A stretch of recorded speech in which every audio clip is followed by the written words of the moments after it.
1977 gave us soft rock that refused to fade. From stolen records to 10-minute songwriting sessions, these tracks captured something real. They climbed the charts slowly, stayed for months, and somehow slipped away. But now you know their stories. Which song surprised you the most? Drop a comment below, and if you're craving more forgotten hits, check out our video on 1978's Lost Classics. There's a new kid in town. Number 10. Heard It in a Love Song. The Marshall Tucker Band. Toy Caldwell was a master at writing lines that stuck with you forever.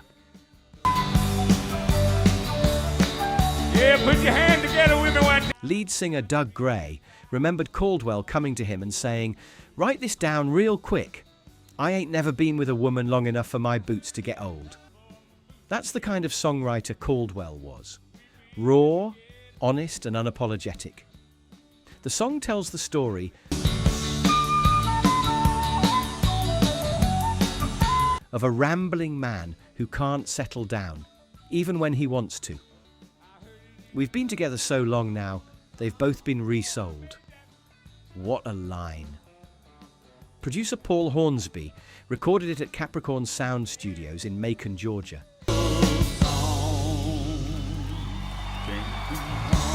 Keeping that live, spontaneous energy the band was known for. The flute work is what sets this apart from every other rock song of the era. It's not just decoration, it's essential. The track hit number 14 on the Billboard Hot 100 in June 1977.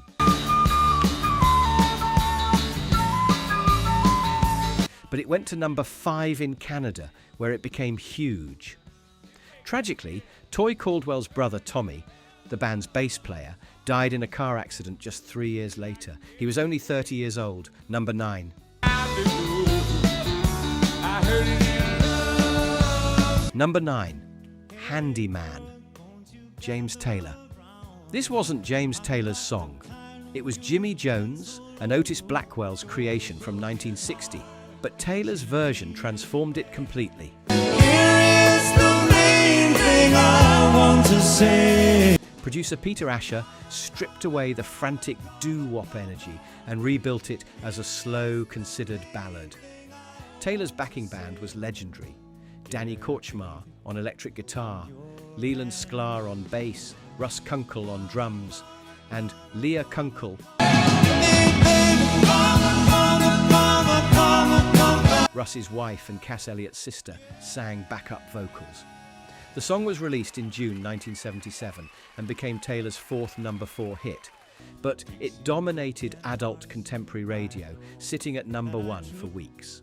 In Canada, it actually hit number 1 on the pop charts. I whisper sweet things, you tell all your friends.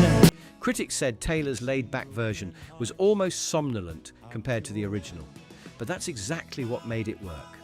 It won Taylor the Grammy for Best Male Pop Vocal Performance in 1978, and proved that sometimes the best covers are the ones that completely reimagine the source material. Number 8.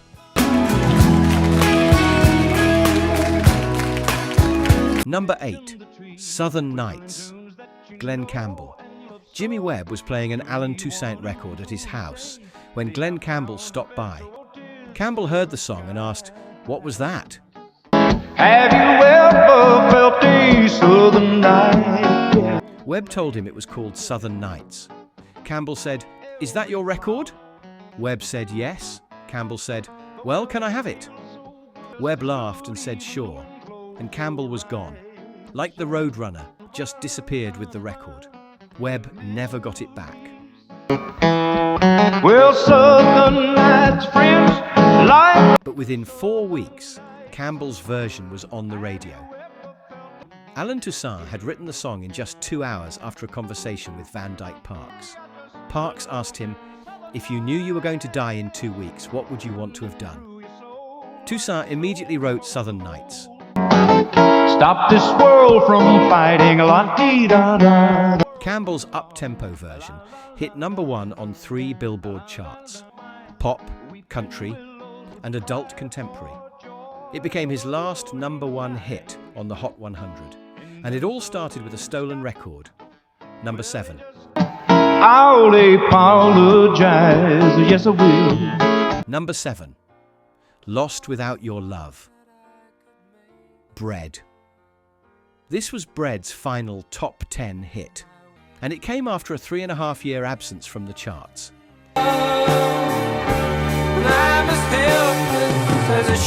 David Gates, James Griffin, Larry Knechtel, and Mike Botts reunited in 1976 for one last album.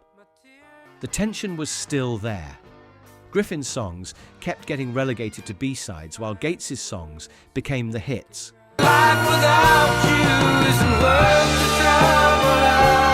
But they put their differences aside long enough to make this work. Gates wrote, produced, and sang the title track, a lush electronic ballad that critics called melodramatic. One reviewer described it as Velveeta bland.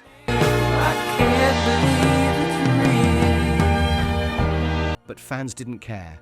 The song debuted on the Billboard Hot 100 at number 47 in November 1976. Then it slowly climbed for 16 weeks. It peaked at number 9 in February 1977. That's longer than any other Bread song except Make It With You.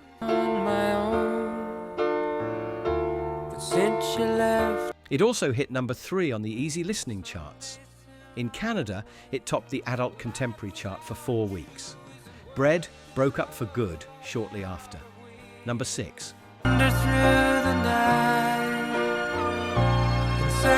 Number 6, I Like Dreamin. Kenny Nolan.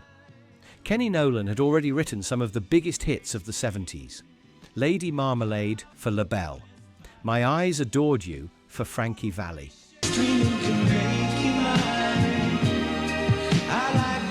Back-to-back number 1s in March 1975. But in 1976, he decided to cut out the middleman and record his own song. I Like Dreamin' was originally written for another artist, but somehow Nolan ended up in a New York studio recording it himself. I would have sworn it said something about Georgia.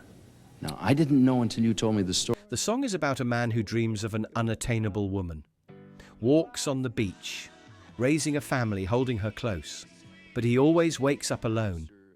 It's heartbreaking and hopeful at the same time. The song entered the charts in October 1976 at number 89. But this man, did you do all the voices and the screaming and yelling on Monty Rock's discotheques at that Yaha? Then it crawled upward for 27 weeks, 6 months on the charts.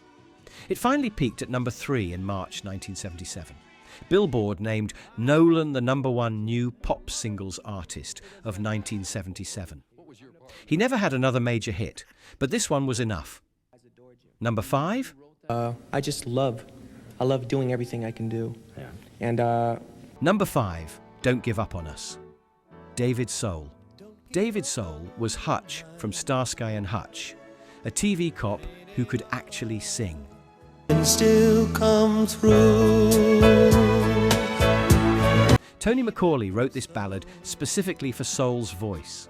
Tender, vulnerable, and perfectly suited for AM radio. The song was recorded in London and released in late 1976. It hit number 1 in the United States in January 1977.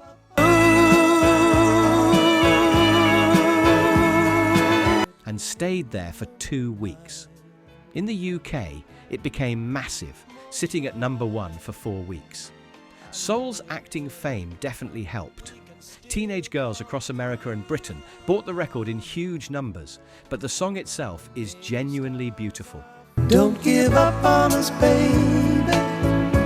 Lord, no. Simple piano, soft strings, and Soul's earnest vocal delivery.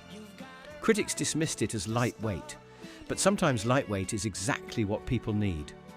The follow-up single, One Silver Lady, also became a hit in the UK, reaching number 1 there as well. Soul proved that TV stars could have legitimate music careers, even if only briefly. Number 4. Don't give up on us. Number 4, You Make Me Feel Like Dancing. Leo Sayer was a British singer-songwriter who'd been trying to crack America for years. This song finally did it. Written by Sayer and producer Vinnie Poncia.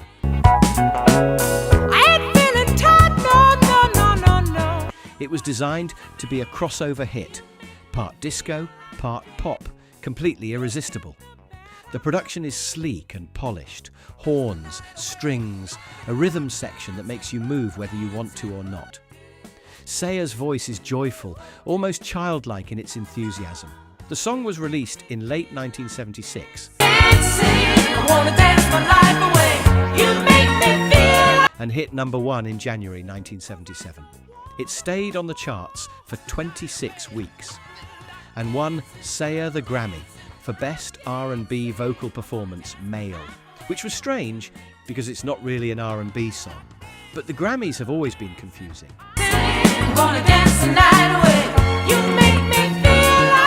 The song also hit #2 in the UK. Sayer followed it up with When I Need You, which also hit #1 in both countries. Suddenly he was one of the biggest pop stars in the world for about 2 years. #3.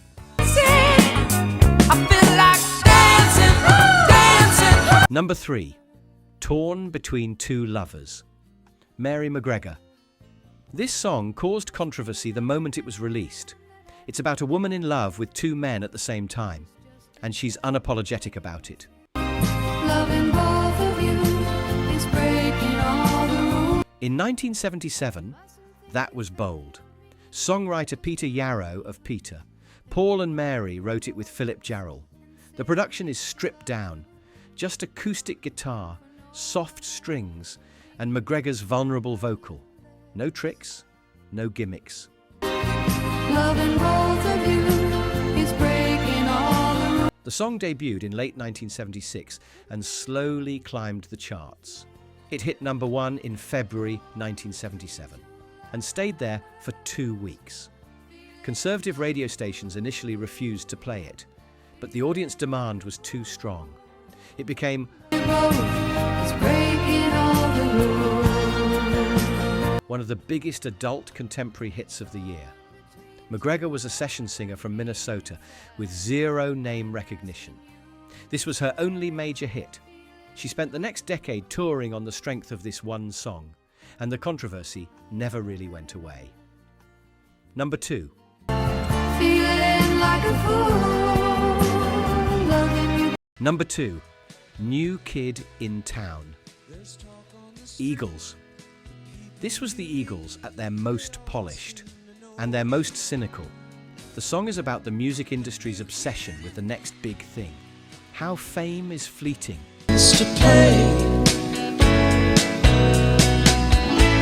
And everyone gets replaced eventually. Don Henley and Glenn Frey wrote it with J.D. Souther during the Hotel California sessions. The harmonies are immaculate.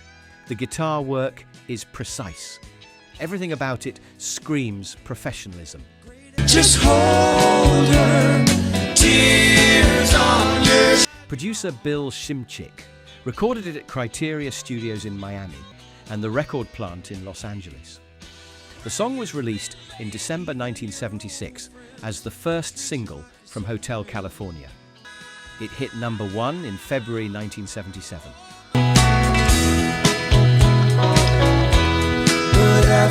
And won the Grammy for Best Vocal Arrangement. The irony is that the Eagles were singing about being replaced while sitting at the top of the charts. They were the biggest band in America, but they knew it wouldn't last forever. The song's message felt prophetic when the band broke up just 3 years later. #1. They will never forget. #1, Her Dreams. Fleetwood. Stevie Nicks wrote this in 10 minutes. She was alone in a small studio at the Record Plant in Sausalito, California. The band was falling apart.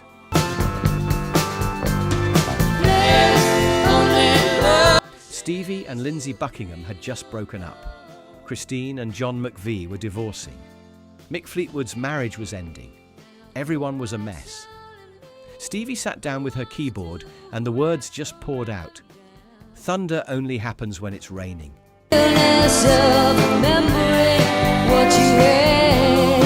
Players only love you when they're playing. She recorded a rough demo and played it for the band the next day. They knew immediately it was something special.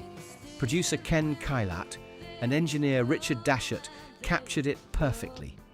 Mixed drums are hypnotic.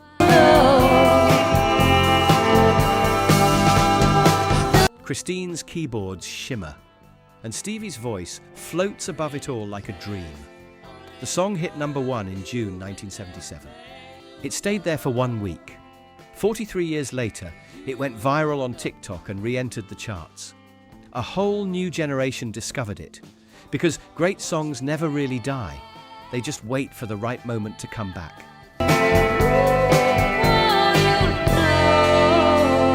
(1977).